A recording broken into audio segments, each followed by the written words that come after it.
Hey everyone. So we are continuing this path. I took another dive into this book, Making Progress. I thought it was just me, but it isn't. In this concept about shame. And the next piece that she really dives into is, which we talked about a little bit, is the fact that shame really can't live in secrecy and in a space of love and compassion and empathy. So we're going to unpack this concept of empathy and the power of empathy. It's such an amazing concept, but it's kind of easier said than done to really connect in this way. And what empathy does when we do it the right way, which is hard to do, is it helps us to feel that we're not alone.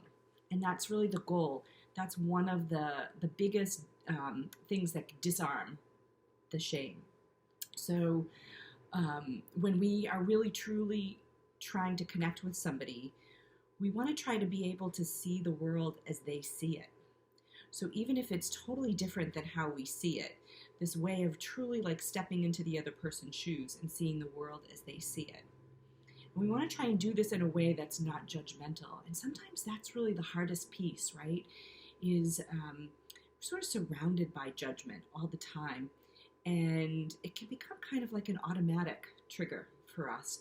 Even if the words don't come out of our mouth, that these judgmental thoughts are sort of rumbling around as we're listening to somebody else's story, right? So our face and our words may say one thing, but inside we're totally kind of critiquing and judging the other person. So we want to try and turn that off. Really, if we're having a hard time turning it off, kind of tuning into that. Like what's going on? What's behind the judgment for us? And we want to really try to understand the other person's feelings. And so, again, it's stepping outside of ourselves. So it's not about what our feelings are. And then we want to let the other person, we want to actually communicate to them that we understand how they're feeling, the emotions that they're sharing with us, right? So it really requires this deep listening. And I know in the past, this was something that was really challenging for me. Where I've been accused of like waiting to speak, where I just like my thoughts, my reactions, sometimes even my desire to fix it or soothe it or help or defend would just come kind of blurting out, before I really had an opportunity to let the other person feel heard. And so this really requires, it's like just trying to hit the pause button before we even speak. Getting comfortable and kind of hanging out in that little bit of lingering silence for a few minutes can sometimes even be enough, really holding that space for the other person. So what gets in the way of being able to do this, being truly empathic with others? There's a number of things. One thing is confusing sympathy for empathy. So the shame research that Brene and others has done is that when we kind of feel sympathy or pity somebody, that's actually not the same as this deeper level connection. So sort of be thoughtful and mindful about like when you're having those responses, am I feeling pity for them or sympathy, or am I truly trying to do all of those things that we just talked about and trying to connect in an empathic way? Sometimes other people try to seek sympathy. And this can also be kind of a place of disconnection, right? Where they want you to feel sorry for them. They want you to pity them, or they want you to feel like they're the only ones who are experiencing what they're experiencing, which again, like separates us from each other, right? Disconnects us from each other. And it doesn't usually feel good when somebody's trying to do that. The other thing that we sometimes do, we'll say things when somebody's sharing something really shameful or emotion-filled. We'll say things like, oh, well, at least it's not, and then you fill in the blanks with something, right?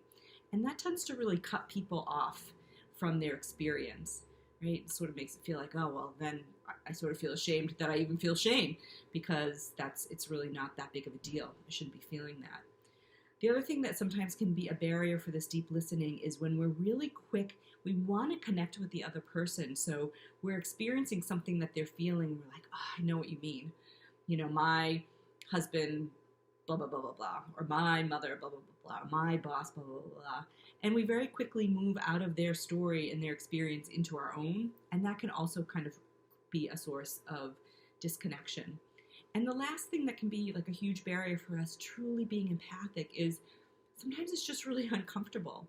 Or we want to really get it right. We want to do the right thing. And we're so afraid that we're going to fumble or get it wrong that either we do nothing or we're like just really quick to diminish it for them and try and kind of make everything okay, or we change the subject, or we just avoid it altogether. So I wanted to just share a little bit about that. This was several chapters in her book, and just really create the invitation together with the people that you're with to not miss those opportunities of connection and deep listening, and really trying to like push outside your comfort zone a little bit, to lean in, to be that empathic space for somebody else when they're expressing something that they're really feeling shame-filled about. So I hope that helps. I'm going to be digging into the next section of her book, and we will tune back in together soon. So until then, be well and take care.